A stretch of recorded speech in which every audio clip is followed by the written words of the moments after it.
हरे कृष्णा। जय श्री हरि। ओम नमः शिवाय। आप सभी का दिन शुभ एवं मंगलमय हो। पापा कुंसा एकादशी का व्रत अश्विन मास के शुक्ल पक्ष की एकादशी तिथि को मनाया जाता है। हर साल नवरात्रि के बाद पापा कुंसा एकादशी मनाई जाती है। एकादशी का व्रत भगवान विष्णु को समर्पित है। एकादशी पुराण के अनुसार इस दिन व्रत करने से व्यक्ति को सौभाग्य की प्राप्ति होती है। तो आइए सुनते हैं पापा कुंसा एकादशी की बहुत ही दुर्लभ और पावन कथा।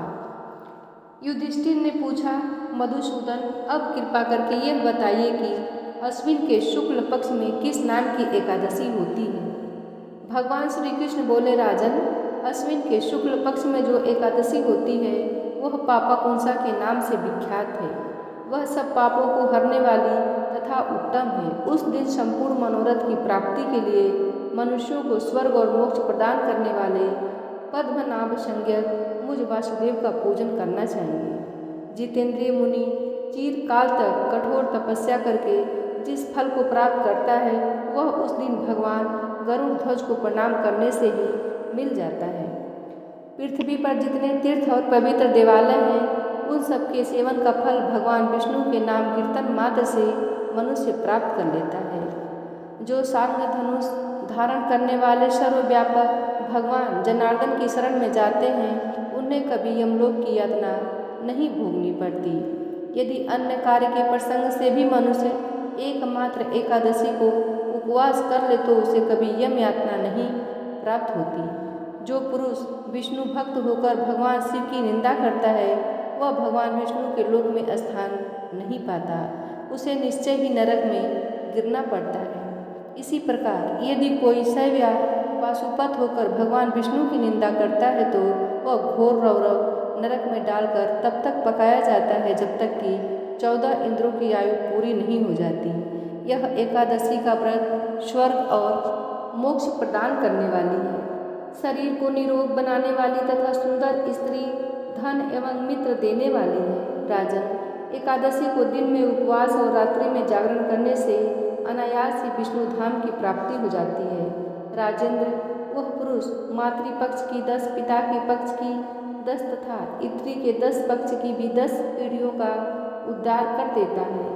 एकादशी व्रत करने वाले मनुष्य दिव्य रूपधारी चतुर्भुज गरुड़ की ध्वजा से युक्त हार से सुशोभित और पीताम्बरधारी होकर भगवान विष्णु के धाम को जाते हैं। अश्विन के शुक्ल पक्ष में पापा कुंसा एकादशी का व्रत करने मात्र से ही मानव सब पापों से मुक्त हो श्री हरि के लोक में जाता है। जो पुरुष सुवर्ण, तिल, भूमि, गौ, अन्न, जल, जूते और छाते का दान करता है वह कभी यमराज को नहीं देखता। नृपश्रेष्ठ दरिद्र पुरुष को भी चाहिए कि वह यथाशक्ति स्नान, दान आदि क्रिया करके अपने प्रत्येक दिन को सफल बनावे। जो होम, स्नान, जप, ध्यान और यज्ञ आदि पुण्य कर्म करने वाले हैं उन्हें भयंकर यम यातना नहीं देखनी पड़ती। लोक में जो मानव दीर्घायु, धनाढ़, कुलीन और निरोग देखे जाते हैं वे पहले की पुण्य आत्मा हैं। पुण्य कर्ता पुरुष ऐसे ही देखे जाते हैं। इस विषय में अधिक कहने से क्या लाभ। मनुष्य पाप से दुर्गति में पड़ते हैं और धर्म से स्वर्ग में जाते हैं। राजन, तुमने मुझसे जो कुछ पूछा था उसके अनुसार पापा कुंसा का महात्म्य मैंने वर्णन कर दिया। अब और क्या सुनना चाहते हो? ओम जय जगदीश हरे, स्वामी जय जगदीश हरे। भक्त जनों के संकट क्षण में दूर करे। ओम जय जगदीश हरे। जो ध्यावे फल पावे, दुख बिन से मन का। सुख संपत्ति घर आवे, कष्ट मिटे तन का। ओम जय जगदीश हरे। मात पिता तुम मेरे, शरण गहूँ किसकी। तुम बिन और न दूजा, आस करूँ जिसकी। ओम जय जगदीश हरे। तुम पूरन परमात्मा, तुम अंतर्यामी। पार ब्रह्म परमेश्वर, तुम सबके स्वामी।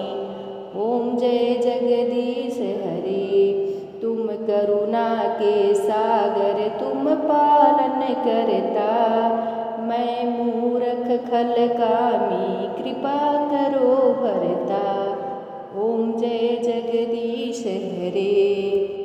तुम हो एक अगोचर सबके प्राणपति। किस विधि मिलूं दया मैं तुमको मैं कुमति। ओम जय जगदीश हरे। दीन बंधु दुख हरता ठाकुर तुम मेरे। अपने हाथ उठाओ द्वार पड़ा तेरे। ओम जय जगदीश हरे। विषय विकार मिटाओ पाप हरो देवा। श्रद्धा भक्ति बढ़ाओ संतन की सेवा। ओम जय जगदीश हरे। स्वामी जय जगदीश हरे। भक्त जनों के संकट क्षण में दूर